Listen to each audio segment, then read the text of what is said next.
Good evening. Before starting, I would just like to take a moment to say that our former host, Telesma Blue Orb, is a fictional character. I know that she claims to be a 9-dimensional plasma entity, and she also takes much responsibility for my work. But however much Telesma claims or even insists otherwise, in reality, I simply made her up. I am the real host, a regular human being who is not an expert on UFOs. It's December 2023, December 10th, 2023. What is the US doing with their nuclear weapons? Long kept from the public, APRO's UFO case files have found a new home. And 34 years ago, Belgians were reporting many sightings of mysterious triangular craft. Was it just an elaborate viral marketing campaign perpetrated by an ET civilization who secretly owns Publishers Clearinghouse? All this and more tonight. I'm Telesma Blue Orb. I'm Jeff Knox. I'm Luis Cayetano. And welcome to the UFO Detox Hour. And now for the rebrief. The National UFO Historical Records Center has acquired the case files of APRO. The center, located in Rio Rancho, New Mexico, Sorry about that. The center, located in Rio Rancho, New Mexico, houses one of the world's largest public archives of records relating to UFOs, including files from the Center for UFO Studies, the National Investigations Committee on Aerial Phenomena, and Civilian Saucer Intelligence. On November 28th, David Marler, the executive director of the Records Center, posted a press release on Facebook stating that they have also now acquired the case files of the Aerial Phenomena Research Organization, or APRO.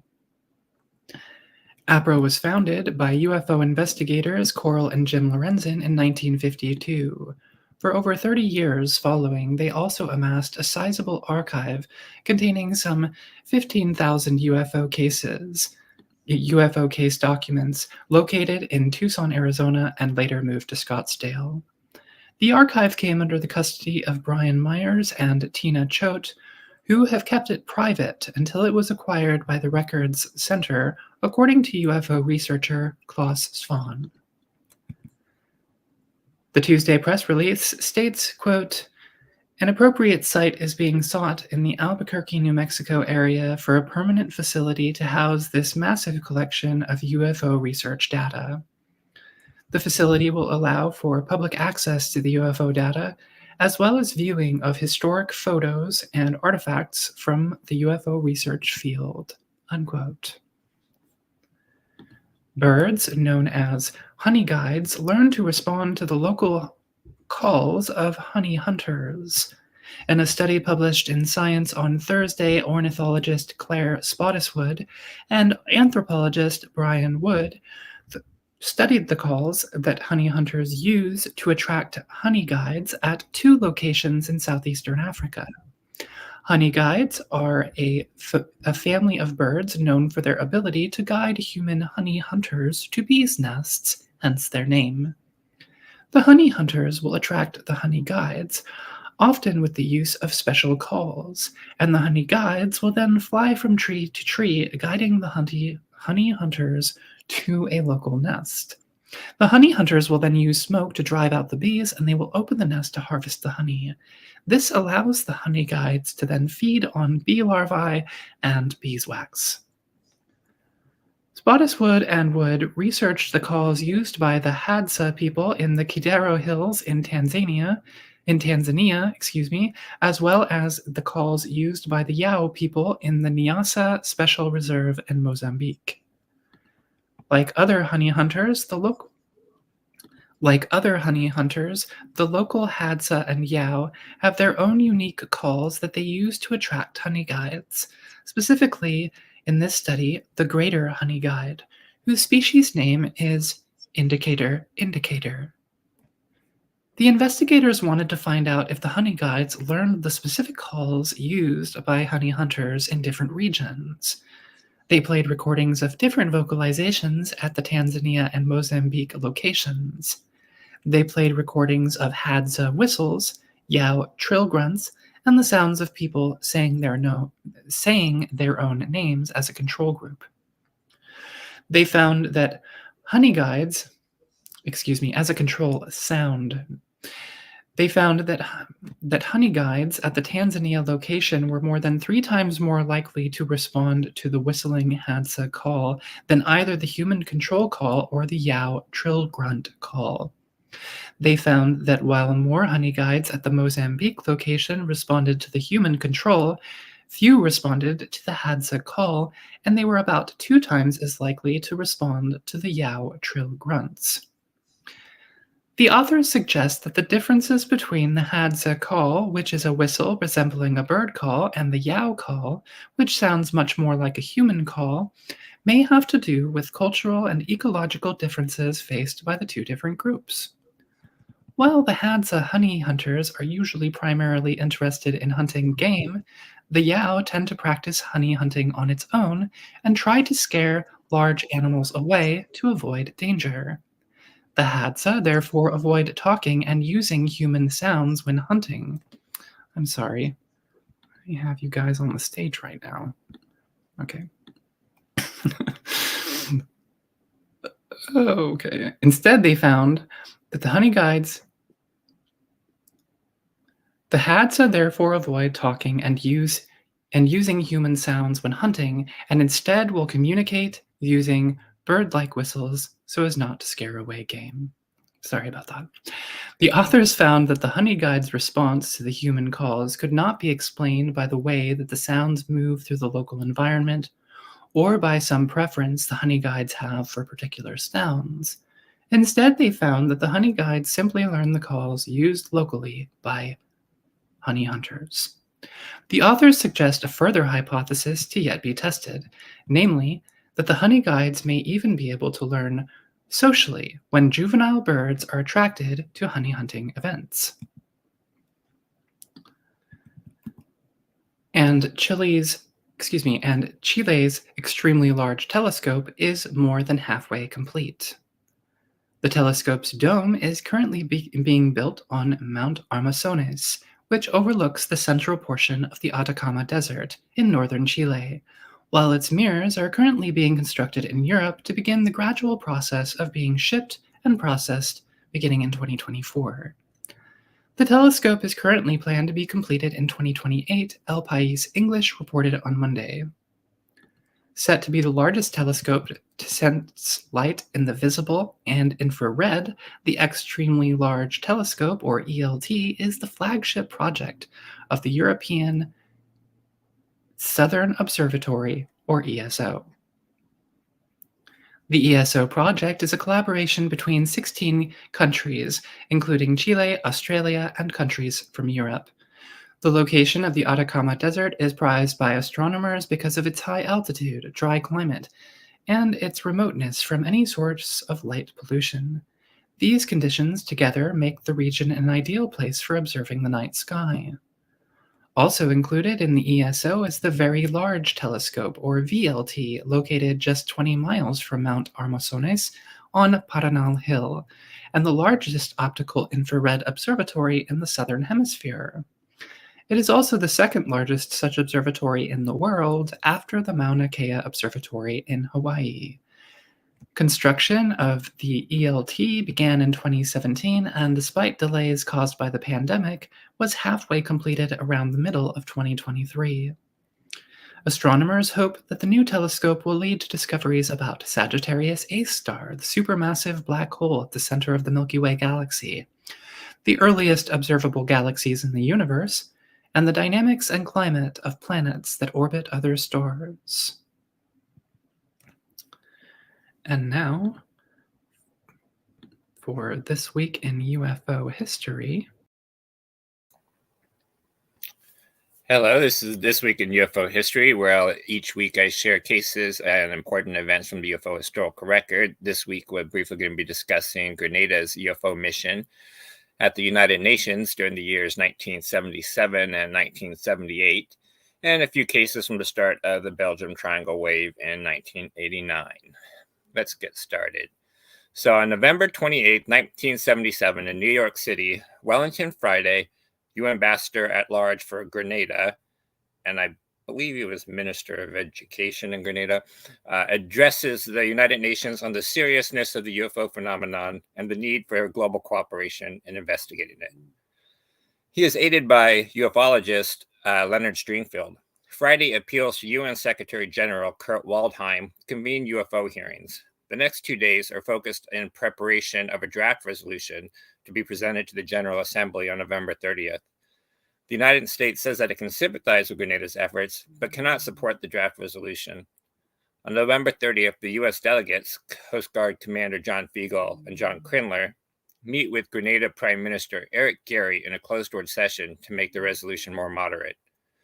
On December 7th, the United Nations draft resolution on the UFO investigation is shelved, and on December 13th, the General Assembly adopts Decision 32-424, which acknowledges Eric Gary's resolution, forwards it on to the member states, and then formally shelves the matter until next General Assembly 1 year later. Almost exactly 1 year later, Grenada's efforts would continue with the United Nations Special Committee meeting on UFOs.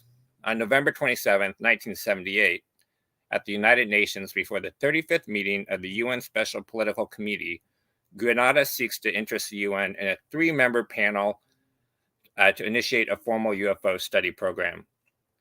J. Allen Hynek, Jacques Vallée, Stanton T. Friedman, Lawrence J. Coyne, and Grenada's Ambassador at Large, Wellington Friday, speak. Hynek would give a general overview of the UFO phenomenon and the people and groups involved in studying it, and makes a plea not for a UFO investigation body, but for a clearinghouse for scientists who are already working on the phenomenon to be able to share their results with others. Vallée would speak about the social aspects of the phenomenon and the dangers of leading people to pseudoscientific beliefs, such as ancient aliens, and how it leads people to dismiss the accomplishments of humanity, as well as the other dangers if this topic is not approached scientifically and this knowledge is not shared with the public. Coyne would share his encounter he had while flying a helicopter near Mansfield, Ohio in October 1973. They then would show a film which Hynek would narrate with various videos, like the Tremonton, Utah film, pictures like the McMinnville photo, and the very similar Rouen, France case, the Lubbock's lights, the Rex Heflin photos, some of these photos of a controversial nature. They then shared photos of close encounter cases, including saucer nests in Queensland, Australia, and Van Horn, Iowa, alleged landing sites from Delphos, Canada, and a couple in Delphos, Kansas, and a couple in Canada.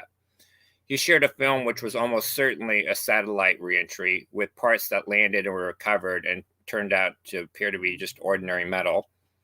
Dr. Hynek would say that no photograph could be taken as positive proof of a UFO, but it did illustrate that there were indeed unidentified flying objects.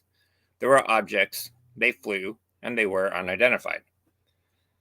In the afternoon, Wellington Friday would read a letter from astronaut Gordon Cooper stating that he believes we are being visited by extraterrestrials in advanced craft, and we need a coordinated program to collect and analyze data so that we may be able to contact and interface with these aliens.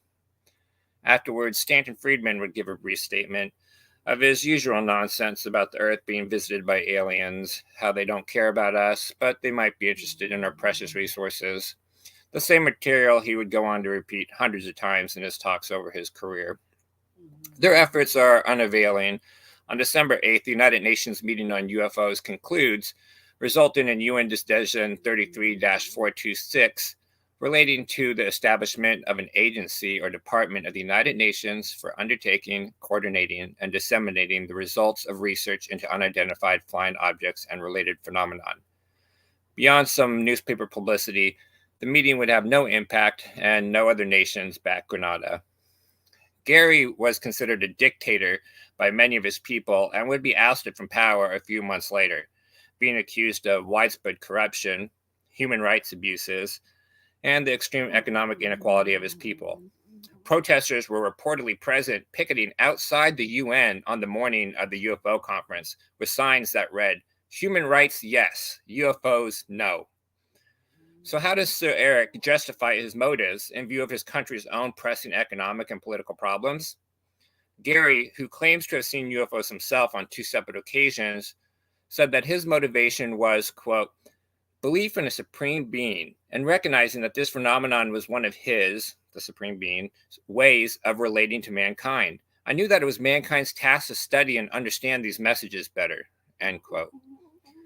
Despite their lack of results from their effort, this meeting of the minds, both governmental and ufological, would mark a novel moment in the history of global UFO research. Now, the Belgium wave.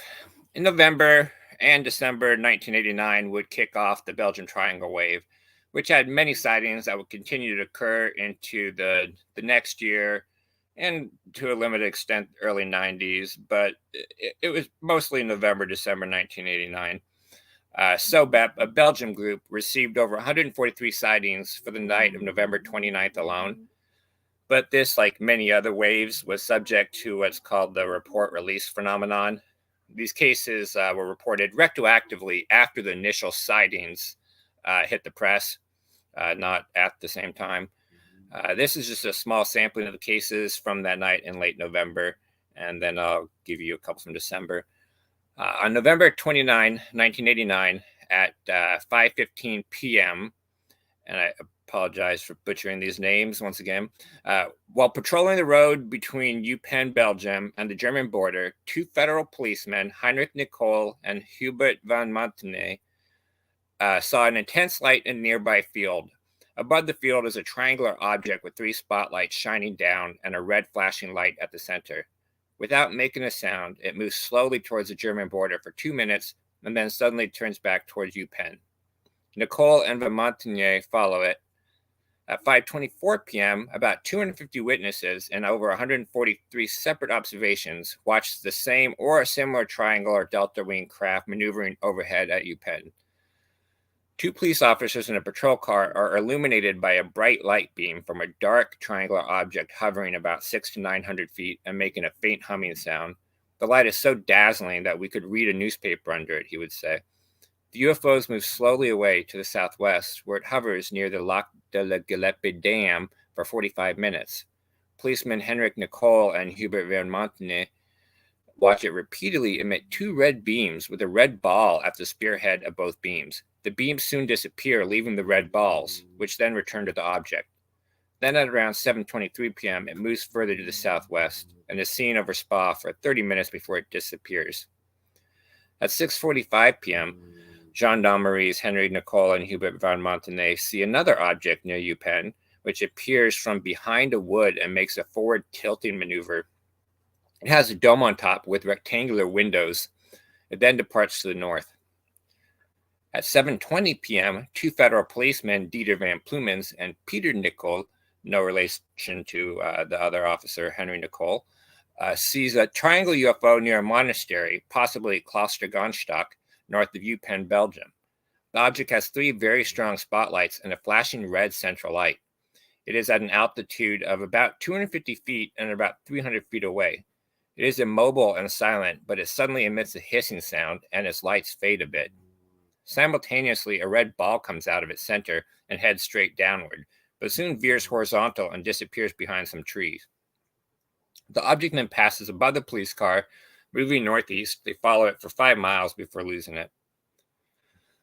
Now, the first police sighting at 5:20 could likely be a combination, and this is the explanation that has been given by most skeptics, of a helicopter and Venus. And they did in fact think it was a helicopter at first, but they didn't hear a sound, so they dismissed that possibility for the idea of it being a UFO. Well, despite what you may hear in other documentaries and films, that's actually not true. In fact, it turns out they did hear a sound that they described, quote, like that of a shaver or a mower.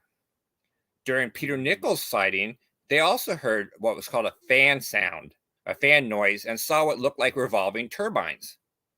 This would not be mentioned in any of the media reports about the cases, and even organizations like SOBEPS would leave it out of most of their coverage of the cases.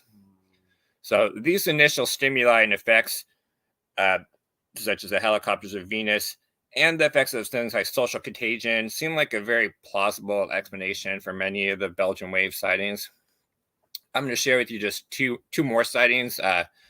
This one was also on the 29th, where an immense object was seen over Rue Mathieu de Lexi. At 6:45 p.m., a man is driving alone in his car on the Rue Mathieu de Lexi at the intersection with Rue Hector Denis near Grace Berleur, Belgium, when he sees to his left an immense stationary object at about 325 feet altitude and about 1,600 feet away. He slows down, lowers his window, and he hears a soft sound like an electric motor. The object is larger than a Boeing 707, sorry. It has flashing red, green, and white lights and a light beam directed towards the ground. He drives away while the UFO is still visible. A close encounter over the Ring of Brussels would then occur on December 9th in 1990 at 9:30 p.m. Madame Courtvrent and her husband were at the Waterloo exit of the Brussels Ring Road near Bellevue, Belgium, where they would see a luminous triangle off to the right at an altitude of 160 feet. On its circumference are a multitude of white lights that are bright as diamonds. Stretching from the center of the object are four brass-colored arms in the shape of a cross. They lose sight of it as it travels away from them to the northeast. And there would go on to be, many sightings. December 1st of 1989 was a day where there was, I believe, dozens of sightings. And over the next couple of weeks, there'd be sightings. And I have posted many of these cases already on Twitter, and there'll be more I'll be posting over the next couple of weeks. If you're interested in learning about these cases or more about the cases that I shared with you, there's quite a few resources you can check out on my threads, and I will be posting those on the video link on Twitter, and I've already posted them on Discord. Or if you just want to learn about other cases, be sure to check out my Twitter account. Thank you very much. Back to you, Rachel.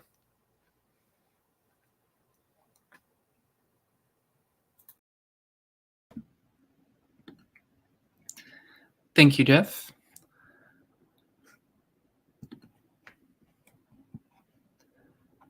What is the relationship between aliens and gods? Darlene Yushka, retired professor of gender, religion, and critical studies at the University of Regina, Saskatchewan, post-structuralist, writer, and investigator of partner violence in rural Canadian communities, published a paper at the end of August in Dynamics in the History of Religions. In it, she argues that regardless of the reality of aliens, beliefs and practices centered on aliens resemble and function. In it, she argues that regardless of the reality of aliens, beliefs and practices centered on aliens. I'm sorry, what does that mean? I don't understand my own writing. Okay. I made an error here.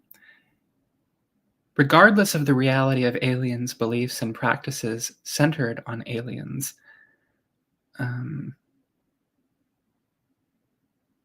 What? Okay, I messed up here. I'm sorry, guys.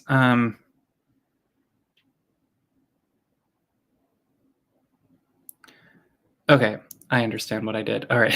In it, she argues that regardless of the reality of aliens, beliefs and practices centered on aliens resemble and function in many of the same ways as those centered around supernatural entities such as gods. They are typically humanoid. They come from outer space, which is similar to conceptions of heaven and functions as a realm outside of human affairs. They may be very terrifying or very benevolent, and just like Judeo-Christian deities, they can serve as the impetus for religious practices, such as, for example, in the case of Heaven's Gate, isolation and mass suicide. Quote, when it comes to systems of belief and practice that enthrone principles of isolation, paranoia, secrecy, the rejection of current existence for another unseen existence, and organized around heroic figures, be they space aliens or deities, similar paths lead to similar outcomes, death to the practitioners.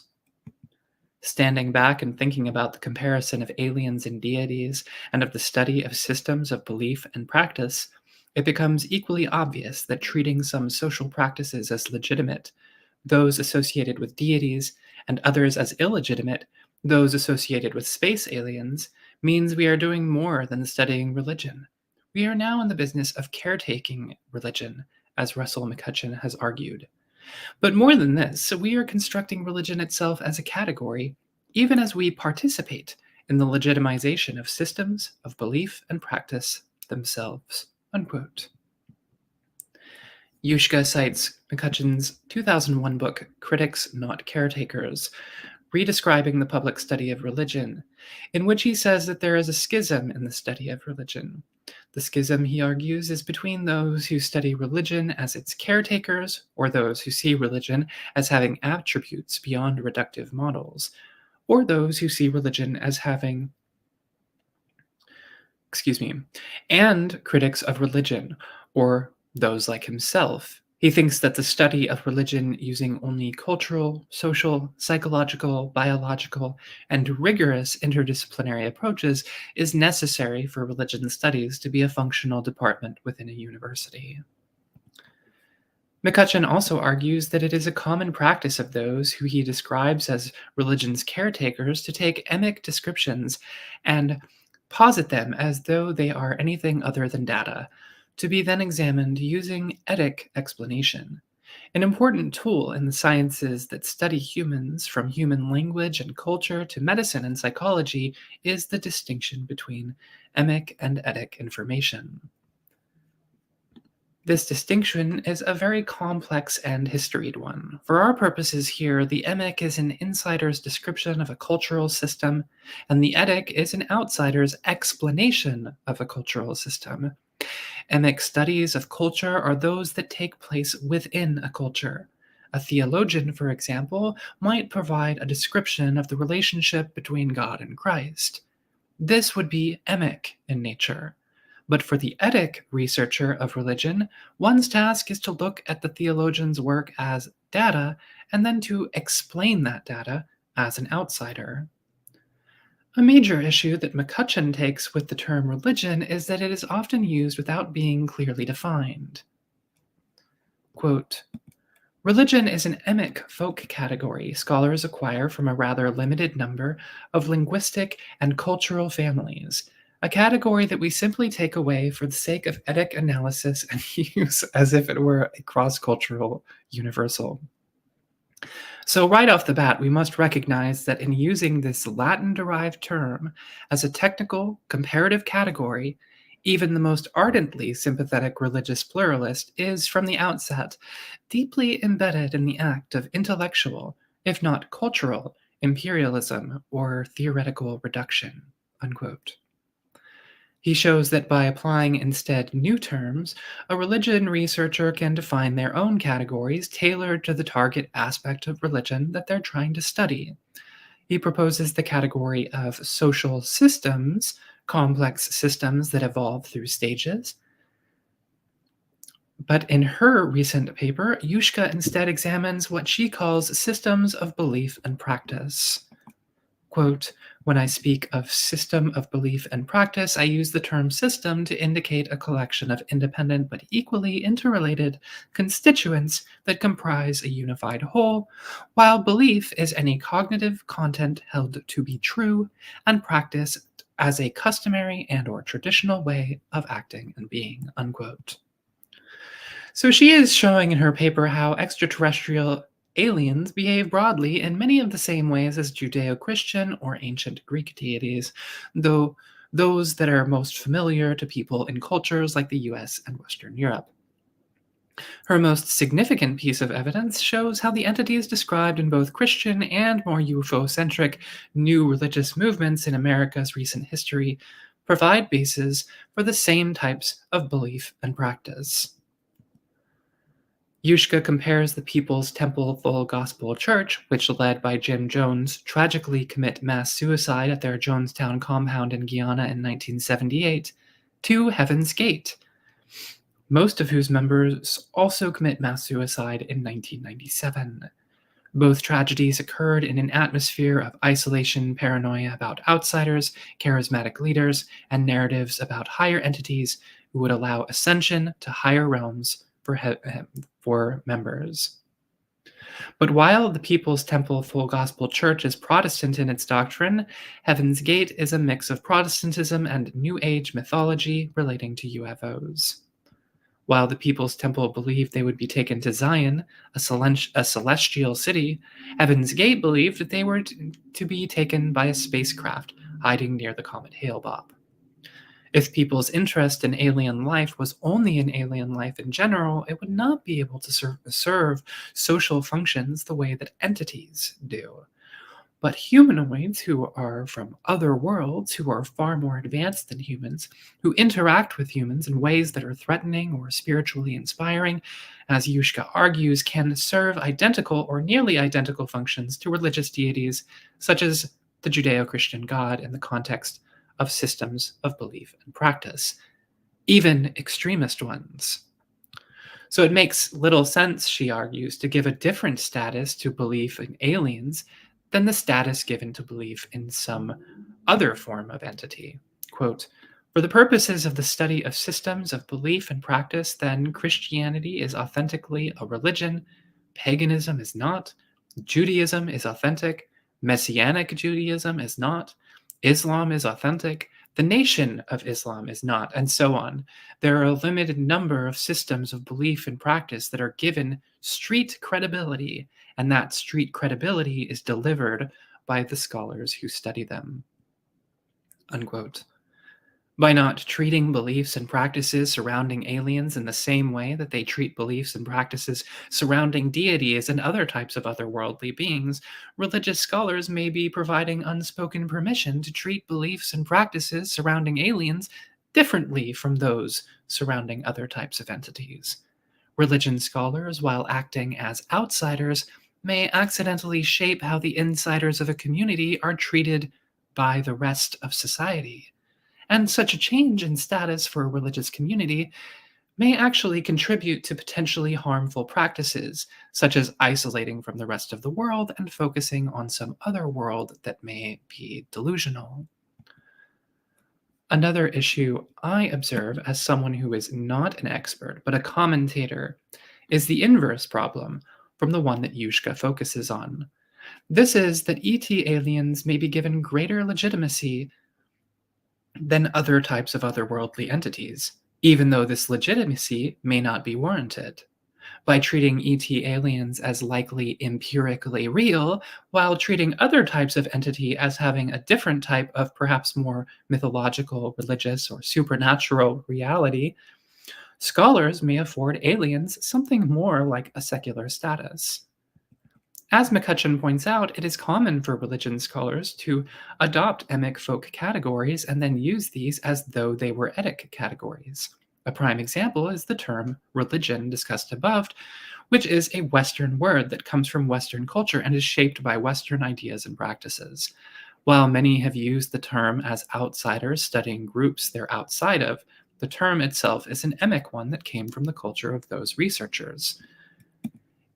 If religion scholars treat aliens as an empirical object in our world, rather than an object of belief and practice, this might then give street credibility to ET aliens that goes above and beyond that of other types of otherworldly entities. ET aliens could be adopted as an etic category of explanation, when in fact it is an emic category of description. And religion scholars who might promote such a method would then be acting as the caretakers of systems of belief and practice centered on ET aliens. It strikes me as being very probable that there is life in other parts of the universe outside of Earth.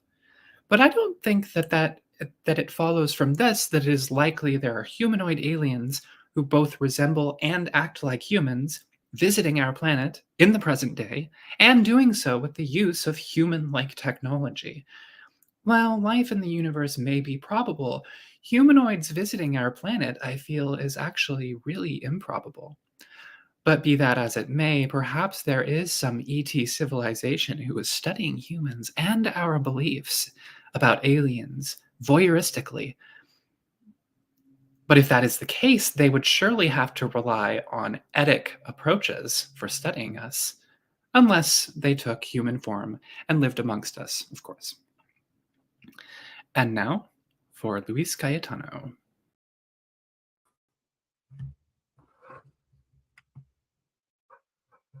Hi, everyone. Today I'm going to talk about a series of articles in the latest Scientific American. Special report, The New Nuclear Age, Inside America's Plan to Remake Its Atomic Arsenal.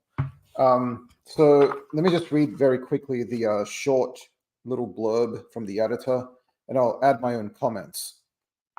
We're in the early stages of a new nuclear arms race. It has not gotten much popular attention, and we at Scientific American hope that our special report will help people think through the dangers and implications of a $1.5 trillion, that's with a T, plan to build up the US nuclear arsenal. Perhaps the most controversial part of the plan involves refurbishing the land-based missile system. Upgraded nuclear missiles will be planted in hundreds of silos across 5 states where they will be potentially vulnerable to attack. As our editor on page 72 points out, it's basically a kick me sign on the middle of the country. The next decade is going to be a boom time for nuclear weapons, as a non-proliferation scholar tells journalist Abe Streep. Streep takes us to nuclear weapon sites across America to understand how the previous arms race shaped history and what future the new arms race might bring. Plutonium is a weird and scary substance. Writer Sarah Scholes is one of the few people without a high security clearance to tour the tightly guarded Los Alamos National Laboratory facility in New Mexico, where plutonium is being shaped into new pits to trigger fission and then fusion reactions that, as she says in a story beginning on page 39, make nuclear weapons nuclear. Nuclear weapons on alert in silos across the Western US have a perverse strategic purpose: to serve as a great sponge to soak up enemy missiles. Scientific American published articles in 1976 and 88 showing the potential fallout from an attack on these weapons fields. Now, nuclear weapons expert Sebastian Philippe has used advanced modeling to create maps illustrating how such contamination could cause millions of deaths. As part of this package on our website, we have a 20-minute documentary called Fallout that traces the legacy of nuclear weapons in the American West. In a 5-part podcast series, Missiles on the Res, host Ella Weber, who is a member of the Madan, Hidatsa, and Arikari Nation, takes listeners on a personal journey as she discovers more about her community and its long relationship with nuclear weapons. So those are the articles and the adjacent media, the video and podcast, and we can put links to that in the description to this video. Let me just offer some commentary. So these articles talk about some of the history to do with contamination, so chemical contamination and radioactive contamination of the surrounding areas, and that can affect communities and their health as well. More people are becoming coming under the umbrella of compensation packages from the government. There's still some stuff which is still hasn't really been publicized much about the original Trinity nuclear tests and how that affected the adjacent communities. But at least there's more people who are coming online to do with the compensation. Now, the articles talk about the land-based part of the American nuclear triad, so the silos. These silos are basically holes in the ground, and it's like a tube which has got a nuclear missile inside. They are very, very hardened against attack. So if Russia or China were to launch against them, they would have some measure of protection. But the surrounding communities would be deeply affected because the nuclear mushroom, when a fireball makes contact with the ground, it kicks up a lot of dust, and that can spread. Felipe, the aforementioned nuclear weapons expert, he's done these models which show how prevailing winds would carry radioactive material across the United States, and millions of people would die from that alone. To say nothing of the initial nuclear blasts themselves. I did read an interesting comment in the video talking about this that Scientific American put out. Somebody said that it might not actually be wise to put the missiles in these sort of rural areas, that the people in the cities would eventually just die from starvation, contamination, and chaos. Maybe it would be better to put the silos near cities, because then you would give the rural people more of a fighting chance, even if there are fewer of them who would survive initially. So anyway, but that sort of monstrous logic is part and parcel of thinking about nuclear strategy. I do think that the United States, under no circumstances, should ever unilaterally disarm. We can still talk about the specifics of nuclear strategy and America's nuclear posture, such as whether we should get rid of the land-based element of the triad for the reasons I stated. But I think that the submarine and air-launched elements should still be retained, at least. The US should never, ever allow Russia or China to gain any sort of technological substantial edge over America in this area, I think. So anyway, nuclear weapons are, of course, one of the most horrible things that humans have ever conceived of, but they are unfortunately a necessity for the United States and the free world. That's just a reality. The regimes that the US is up against in the current geopolitical contests will not hesitate to lie, cheat, and steal at any opportunity. I think that will be incredibly naive and short-sighted to demand that America disarm, or at least even substantially reduce its own nuclear arsenal without complementary reductions by Russia and China. Of course, in the far future, when these nations are able to democratize, I think we should start to try to get rid of nuclear weapons everywhere. But until that day happens, the US cannot afford to disarm. But there are legitimate issues about like what is driving the drive towards the revamping of the land-based element. So corporations like Northrop Grumman, they are integrally involved in this. These companies have got a lot of political capital because of lobbying efforts. And so we can talk about all that, but the broader issue, I think, is kind of independent of that issue to do with money in politics and economics. Although certainly that's an important part of it. Interestingly, now just tying it back to the UAP or UFO topic, I think that there are some parallels, of course. We hear about the stories by Robert Salas, to do with UFOs near nuclear sites. I don't really credit those stories very much, but they're still part of the UFO genre. The Roswell case happened in relation to the first operational nuclear weapons bomber group, okay, which dropped the atomic bombs on Japan in World War II. And the UFO saga could be channeling a collective anxiety about nuclear weapons and nuclear warfare. So I think it is integrally part of the UFO genre. Anyway, back to you, Rachel.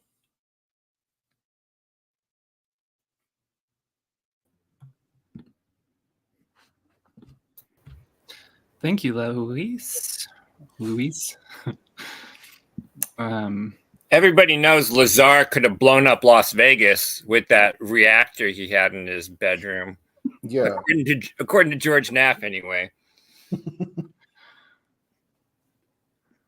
All right, so we've actually reached the panel 5:45. We didn't really go on too long, actually.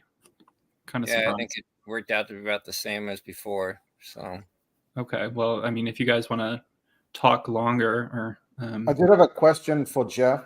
And actually, you could probably also offer some commentary on this, Rachel.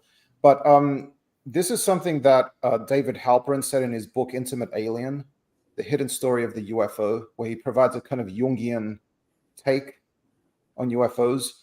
He mentions the Belgian wave, and he talks about how one of the, or maybe several of the sightings involved a triangle with 3 white lights surrounding a red one, right? Yeah.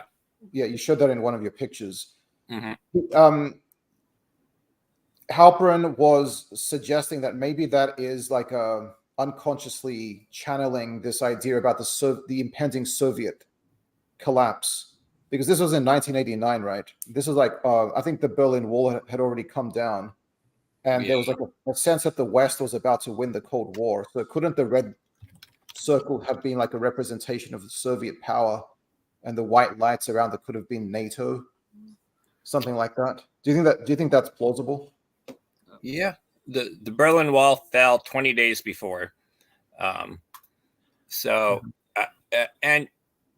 yeah, I mean, because the whole Jungian kind of idea is that the flying saucer, the circular mandala, kind of like represents wholeness and like unity and whatnot, and that's why we're seeing saucers. And yeah, I think that's definitely possible, or at least could have played kind of a role in priming people to, when they did see normal prosaic things like a helicopter or Venus, to interpret them in that way. And if if listening to the cases I just shared, many of these happen on the German border, right there on the German border of Belgium, and they were actually watching helicopters cross across the border and back again. And it's so yeah, that's kind of the thing about some of these, like, the explanation. One of the explanations I shared by J.M. Abrissart, which talked about this case in Sunlight, is that it was kind of like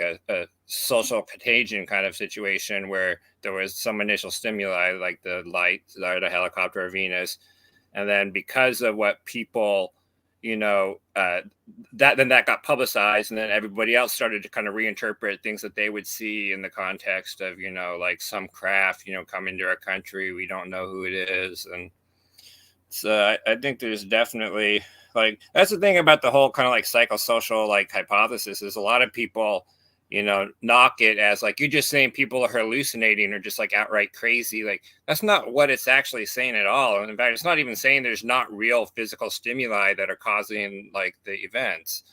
But yeah, I certainly think social contagion is plausible. One of the main researchers, August Meeson, I think is the name, kind of disputes that, says it's ridiculous. And he even made a chart, like, if it was a social contagion, the number of sightings spread out over time would have looked like this. And if it wasn't a social contagion, it would look like it actually did. But again, the whole problem is that all those sightings that occurred instantaneously, and that was the big argument, is that there was too many sightings that just happened right on that first day for it to be a social contagion. Well, again, those sightings weren't reported on that day. They were reported later, after those initial couple sightings got press coverage.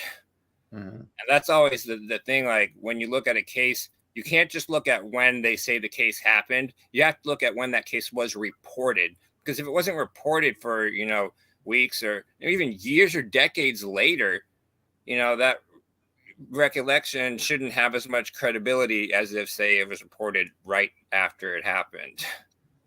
Yeah. So.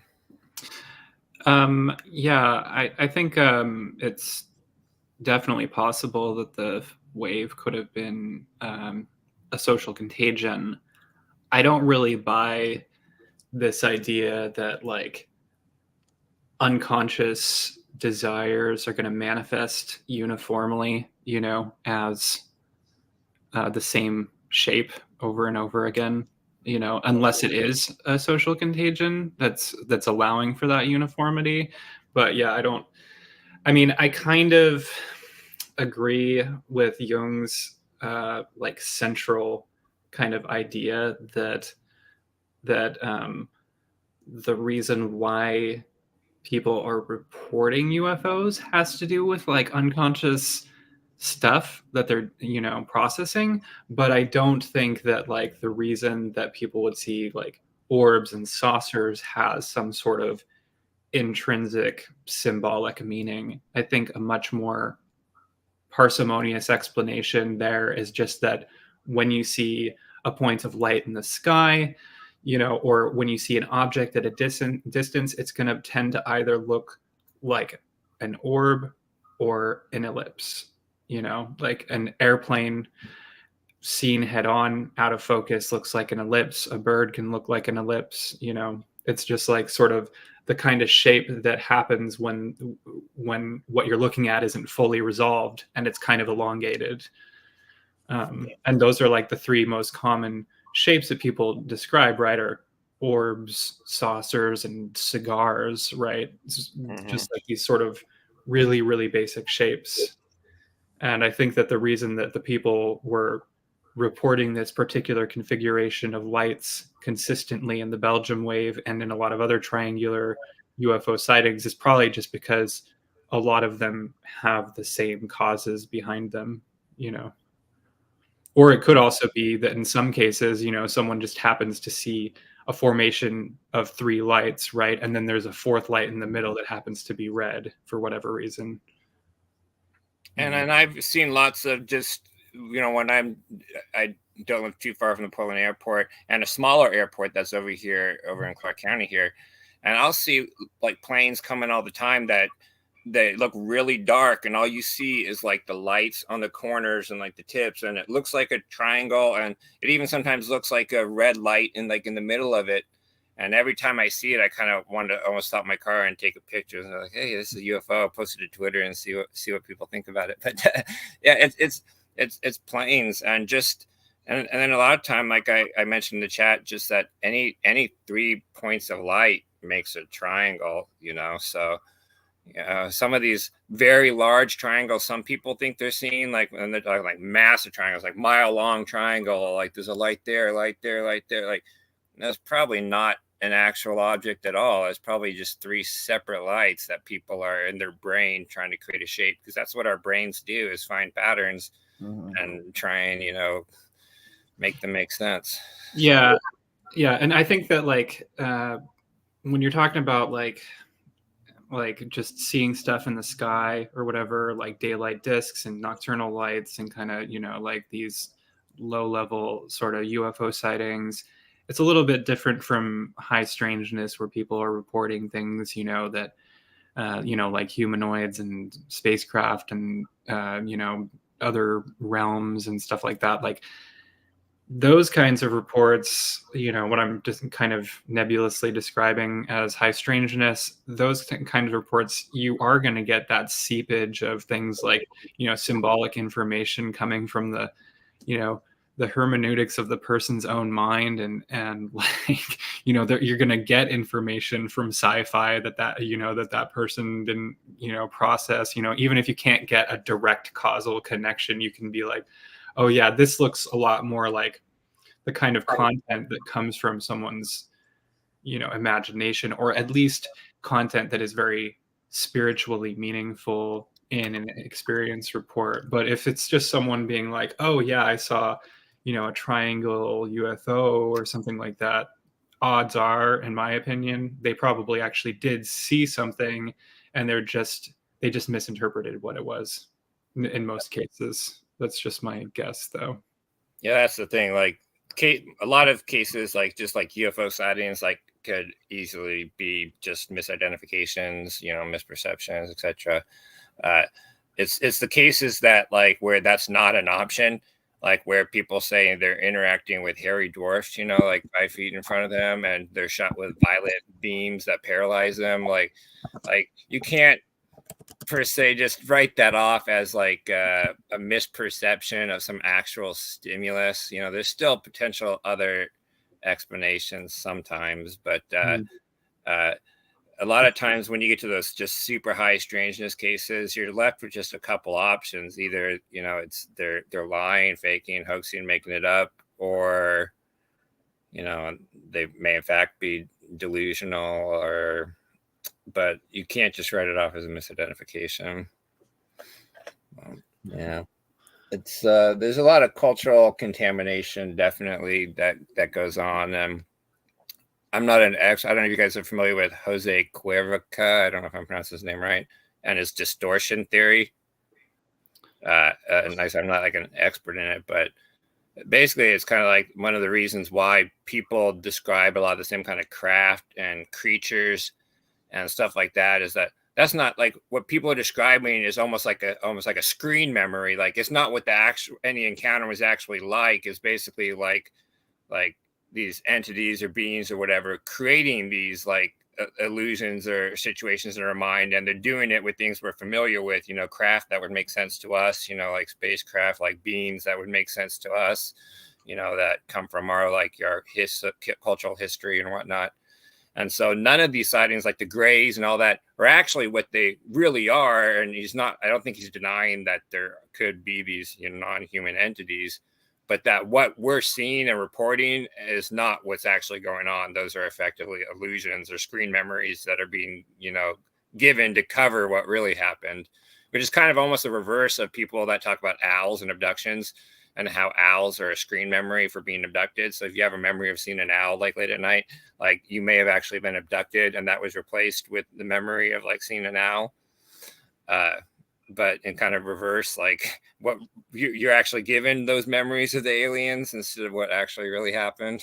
It actually is it's the barn owls that's behind the whole. I mean, that would make so much sense. It's barn owls. They're really actually super intelligent beings. They're ultra terrestrials. The owl men, the flying owl men. The owls are not what they've seen. Yeah. But is that the same guy who has a chapter in the UFO eyewitness testimony book about evolutionary biology is kind of endowed us with, or evolution has endowed us with this sort of pattern recognition, ability. And when we encounter something which is out of the ordinary, we try to fit it with some previous experience or context. So in our present age, it would be images of space aliens from the media. Is that the same guy? I think it might be. I find that really plausible. I think because a perception is not just like what is immediately in front of us. It has to be processed through layers of memory and experience. Yeah. And that machinery of the mind has been, crafted by evolution for eons to ensure survival. Yeah. There's also this theory called. This isn't directly connected, but it made me think of it. It's called hyperactive agency detection. Yeah. Daniel Dennett. Is that where that comes from? I read about it in a book called Religion Explained, which I have, but I don't remember the author's name. But basically, the idea. Okay. Well, yeah, the idea basically is that we've adapted, we've evolved to be overly sensitive towards potential predators or potential agents, which are basically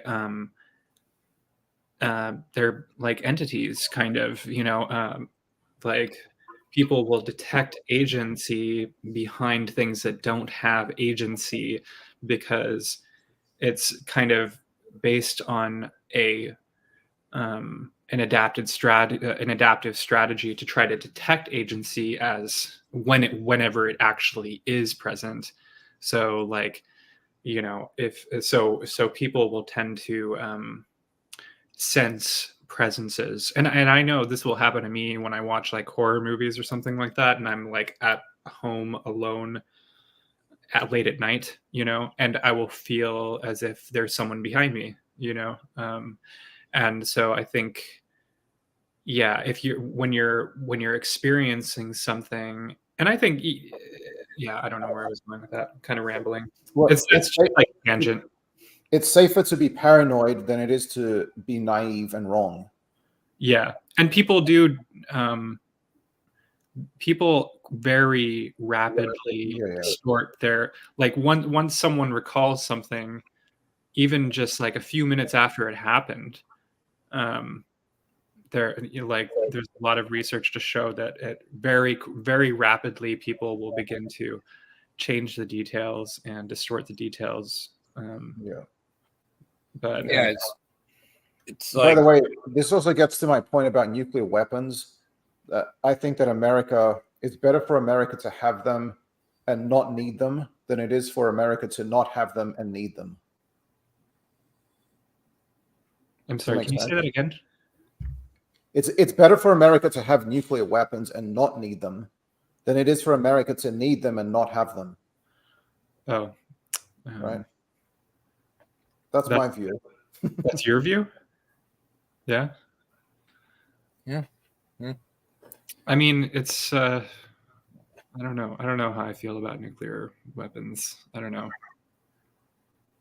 I guess that's my. I mean, you can't put the toothpaste back in the tube. Yeah, so, you know, that's it's not going anywhere. So yeah, I just kind of I guess my view is really just like, how do we de-escalate?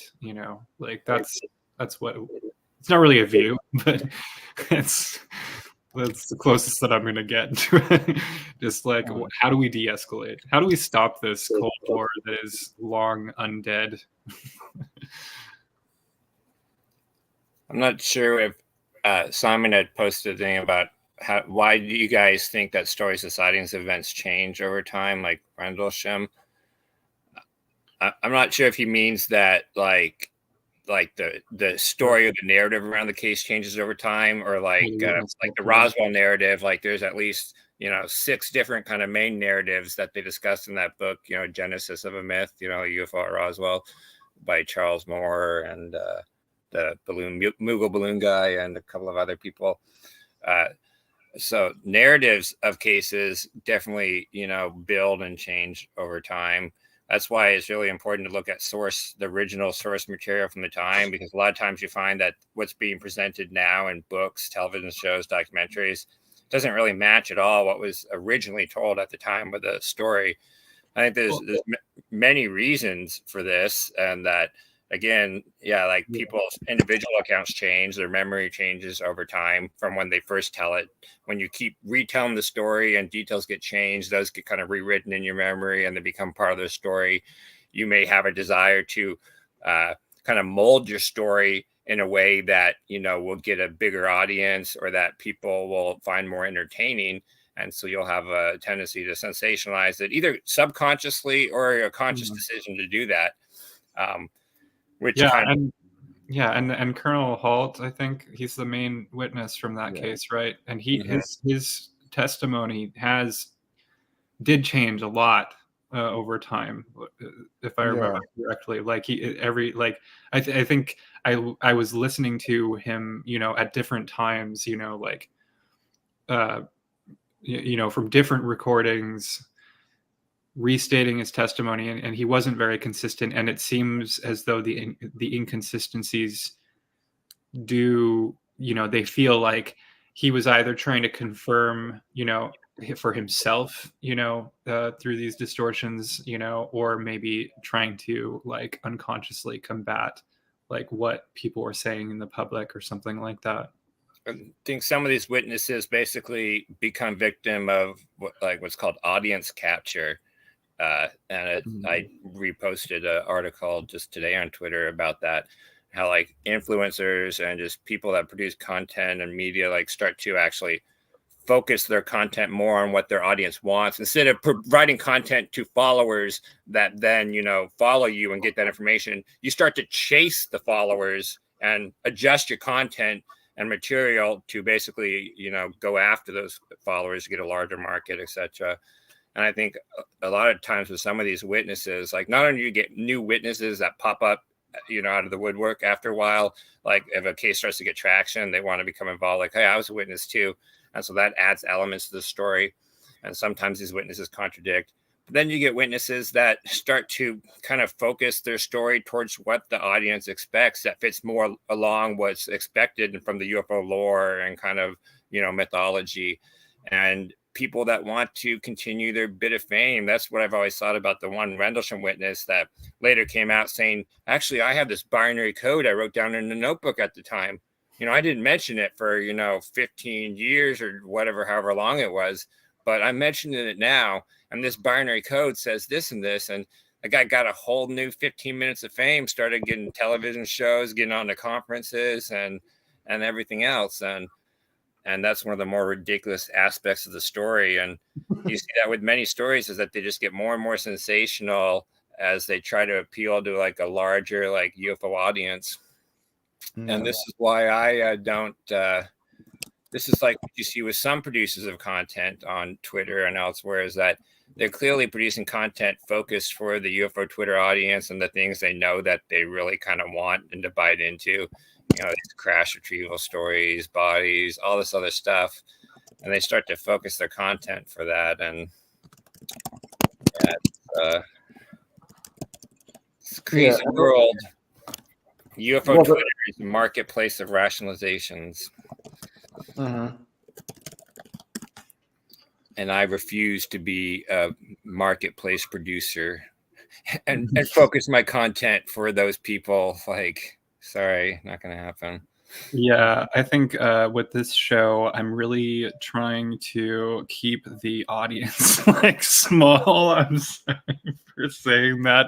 I don't think I was consciously doing that at first, but like, I'm just like so anxious about.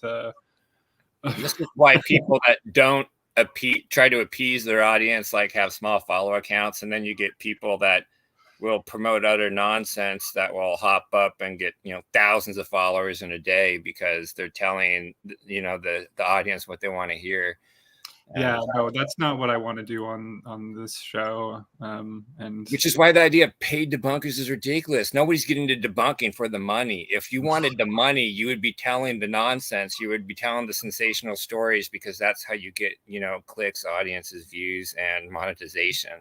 You don't get the money by being skeptical or critical.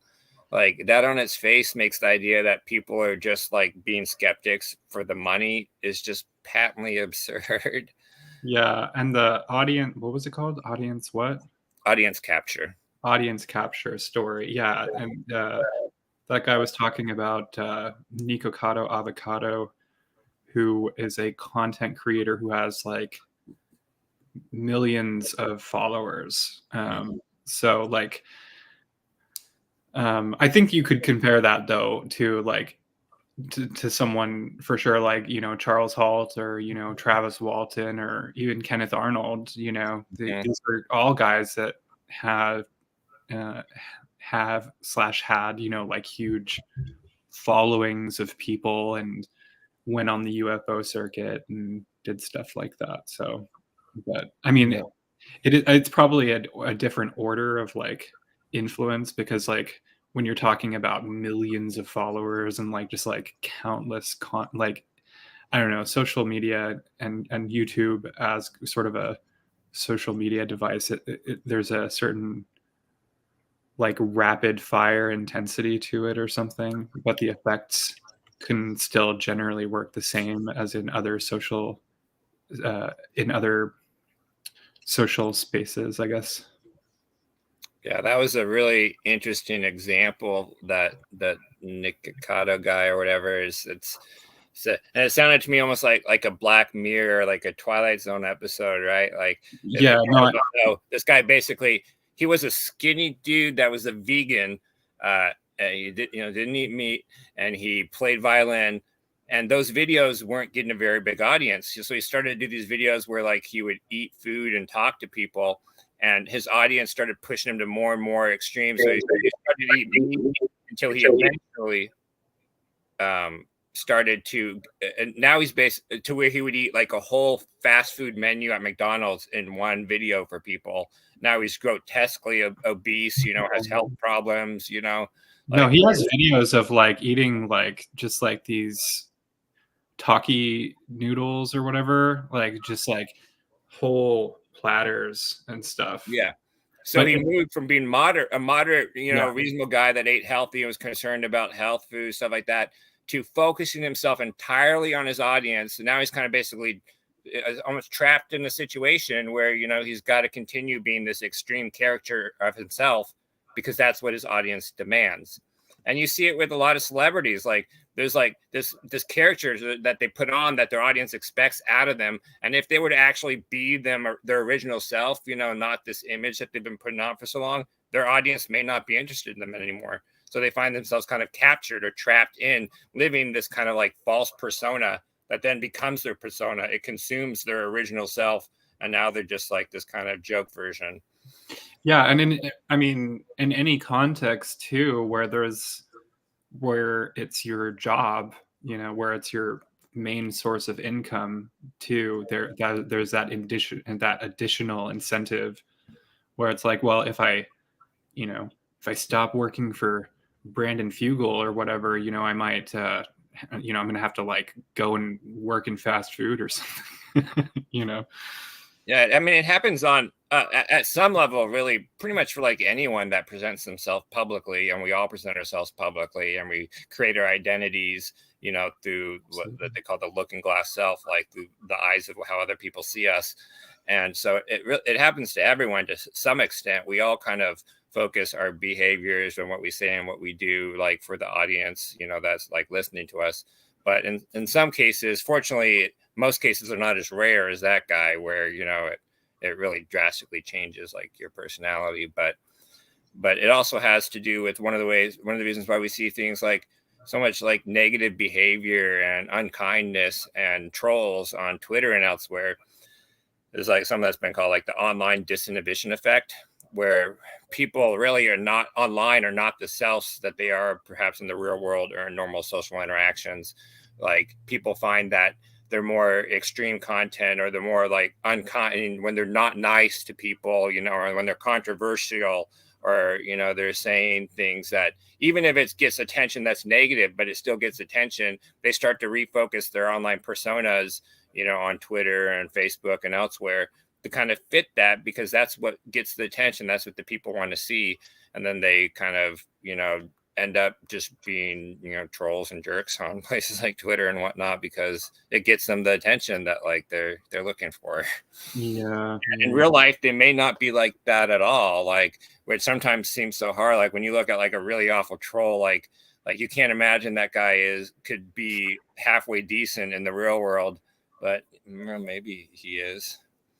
I refuse to believe Milk Fart is like that, but yeah. Anyways, he's actually like a monk that spends his time meditating on. Apparently, some people are rare, like Simon here. He's actually nicer online than in the real world. So, Hey guys, I have to bug out, but I'll talk to you soon. Yeah.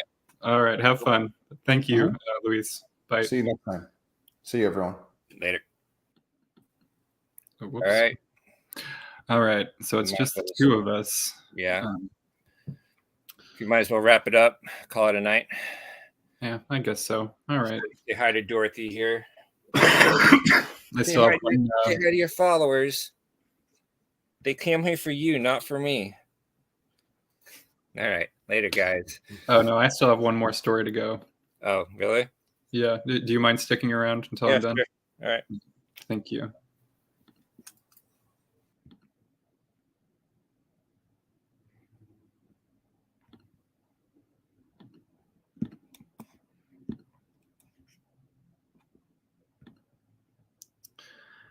The Sigma Hydrid meteor shower, which lasts from November 22nd to January 4th, is currently at its peak.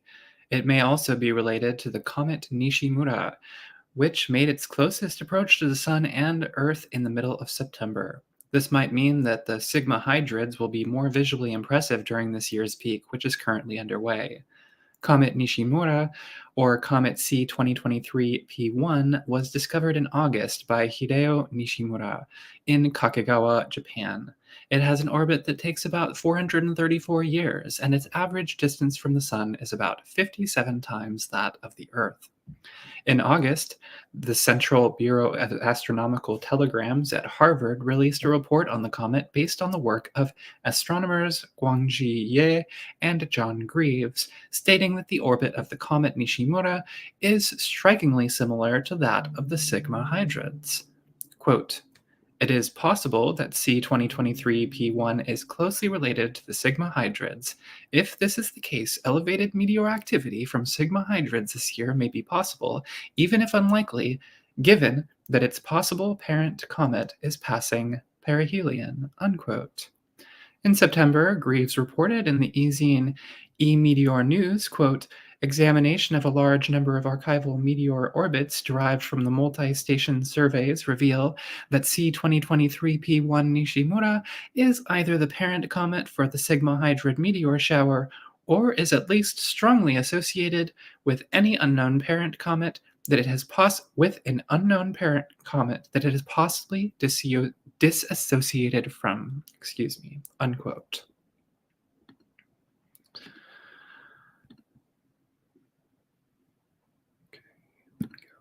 All right. Before we go, please note that we do make this show in our spare time, and I have very limited experience with producing a weekly live show. I would like to personally apologize for any errors that our audience may notice in any of our episodes. However, if you enjoy this show, we would like you to please consider subscribing to our channel, the UFO Detox Hour. Please also hit the like button and hit the notification bell icon if you'd like to get notified about upcoming videos, and come and join our cozy and intimate live chat.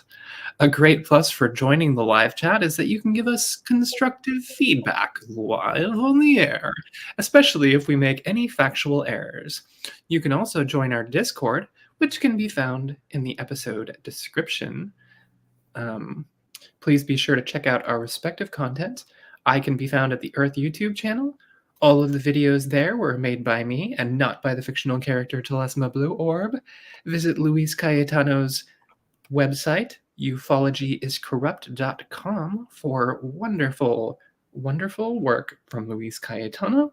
And you can find Jeff Knox's daily posts on history and the science of UFOs on Twitter, which is what it will forever be known as, or Facebook, which it will not forever be known.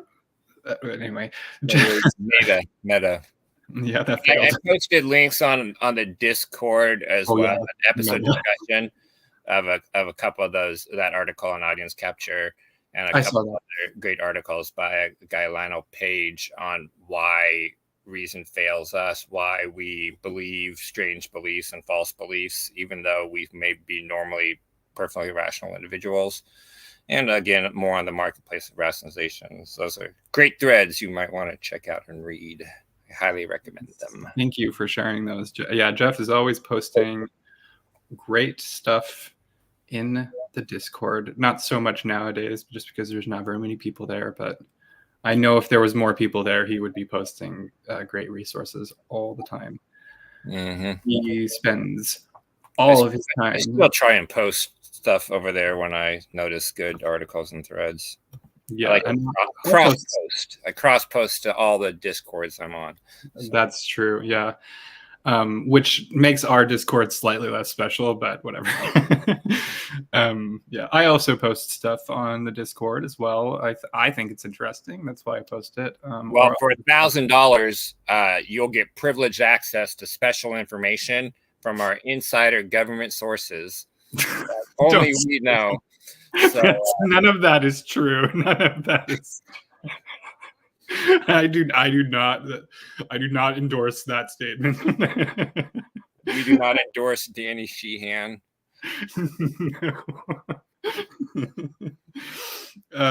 Jeff Knox does, however, spend all of his time studying UFOs, and he doesn't make any money off of it. So please do consider giving him money by visiting his Patreon page and becoming his patron. You do not have to give him $1,000. He does not have a secret inside source. I'm sorry. Well, I do. He's just cheaper. It just costs $5 to buy me a coffee, and but a hint: my source is a non-human biologic. Oh yeah, we gotta we need the disclosure. Let's get some Dorothy disclosure in here. Where is she?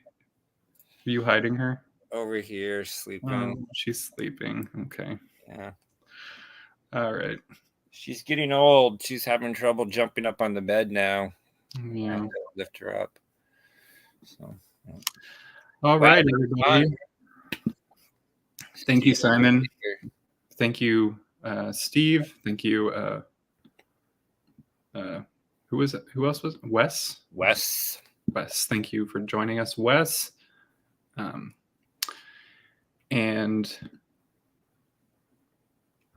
everybody, I hope you all have a good night. You Thank too. you.